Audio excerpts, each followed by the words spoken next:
Roma Antiga. Um império colossal, símbolo de poder e conquista, que dominou a Europa, o norte da África e o Oriente Médio por séculos. Suas legiões imbatíveis, seu sistema jurídico e suas obras monumentais inspiram admiração até hoje. Mas o que levaria essa máquina aparentemente invencível à ruína? Quando pensamos na queda de Roma, vêm à mente as invasões bárbaras, corrupção política ou decadência moral. Poucos percebem que, no entanto, o fator oculto, o verdadeiro motor desse colapso estava profundamente enraizado no que mais deveria garantir a estabilidade do império, o próprio sistema monetário e a relação com o dinheiro. O dinheiro, que deveria unificar, mediando relações, trocas e poder, tornou-se uma serpente traiçoeira a corroer as fundações econômicas e políticas de Roma. Como isso aconteceu? Como o dinheiro, antes ferramenta de progresso e ordem, se transformou no veneno que dissolveu sua grandeza? Para entender, devemos primeiro reconhecer que o dinheiro não é apenas moeda física ou metal precioso. É um sistema complexo, um pacto social sustentado pela confiança e uma convenção de poder. Em Roma Antiga, o dinheiro começou como uma garantia palpável. Moedas de ouro, prata e bronze cunhadas, respaldadas pelo prestígio e estabilidade da República, e depois do Império. Porém a confiança, essa antes contínua adrenalina da economia romana, começou a se desgastar silenciosamente, anos antes do impacto visível. No século II DC, Roma enfrentava pressões internas e externas crescentes. Guerras constantes no norte e no leste drenavam os cofres do Estado. Para financiar suas legiões e administrar um território imenso, o Estado romano começou a emitir mais moedas, especialmente de bronze e cobre, mas sem a mesma quantidade de metais preciosos correspondentes. A inflação surgia como uma sombra insidiosa, corroendo o poder de compra do cidadão comum. Enquanto o Estado parecia cada vez mais impotente para controlar a economia, um dos mecanismos cruciais que acelerou esse processo foi a depreciação da moeda, prática de diminuir deliberadamente a quantidade de metal precioso nas moedas, emissão após emissão, mantendo o mesmo valor nominal impresso. Isso criou um ciclo perverso. Os cidadãos perceberam que as moedas estavam valendo menos, guardá-las virou um risco, elas perderiam valor de um momento para o outro. Mercadores, agricultores, artesãos e soldados passaram a exigir mais produtos por uma moeda já desvalorizada. O custo da vida disparou.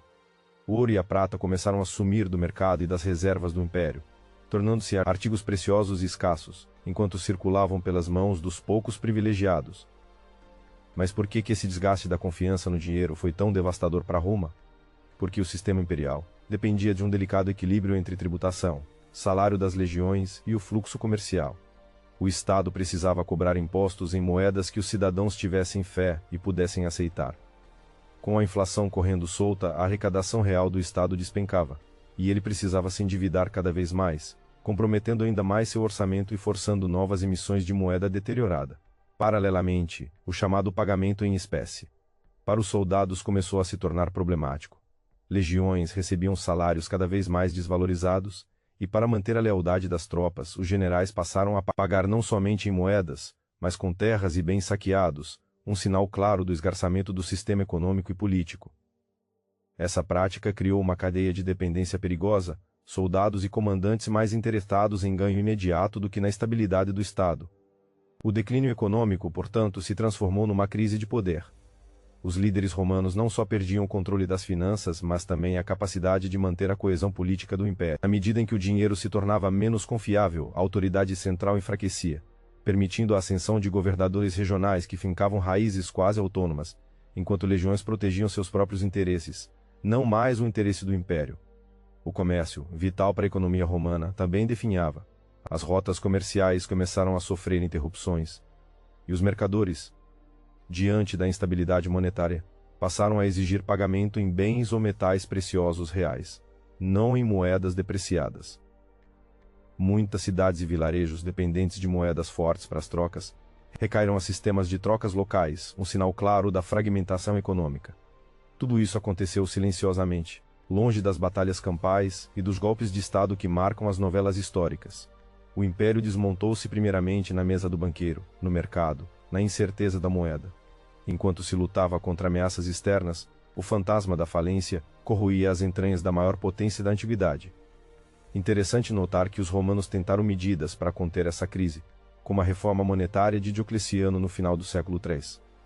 Diocleciano estabeleceu um sistema rígido de preços máximos, Introduziu novas moedas, numa tentativa desesperada de restaurar a confiança.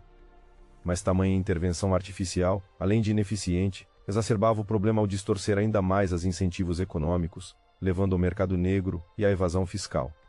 Não bastava um decreto, era preciso restaurar a fé nas instituições, um colosso impalpável que escapava ao alcance das leis. Essa incapacidade revela uma lição profunda sobre sistemas econômicos e civis. O dinheiro pode ser o sangue da civilização, mas não basta a sua circulação. Sem confiança, sem uma narrativa viável que apoie seu valor, ele se torna veneno, desmembrando a sociedade. Em Roma antiga, vimos essa realidade em forma histórica como a falha em gerenciar adequadamente a moeda e as finanças públicas desencadeou uma cascata de desintegração política e social. Para além da antiguidade, essa dinâmica reverbera no presente. A história de Roma mostra que a estabilidade econômica está intrinsecamente ligada à percepção de valor e à coerência do sistema político. Inflação descontrolada, emissão irresponsável de moeda e perda de confiança do cidadão são sinais claros de uma possível crise que pode paralisar nações inteiras. Precisamos compreender não só os números, mas o tecido social e político que sustenta o dinheiro. Por fim, o que arruinou Roma não foi apenas a espada bárbara. Foi o lento veneno do dinheiro corroendo sua alma, pondo fim a um ciclo que parecia invencível. A queda do império é um alerta eterno. O dinheiro, quando esvaziado de significado e sustentação, deixa um território aberto para o caos e a fragmentação. Essa é a história que permanece nas moedas gastas e nas ruínas silenciosas de Roma. O dinheiro não é mero metal ou papel. Ele é poder, é confiança, é o pulso vivo de qualquer civilização. E quando ele falha, não restam mais legiões para salvar o império. Se você quer entender mais sobre como sistemas econômicos moldam impérios e determinam destinos, não deixe de se inscrever e acompanhar nossos próximos episódios. O passado ainda dita o ritmo do presente, e talvez o futuro. Até a próxima!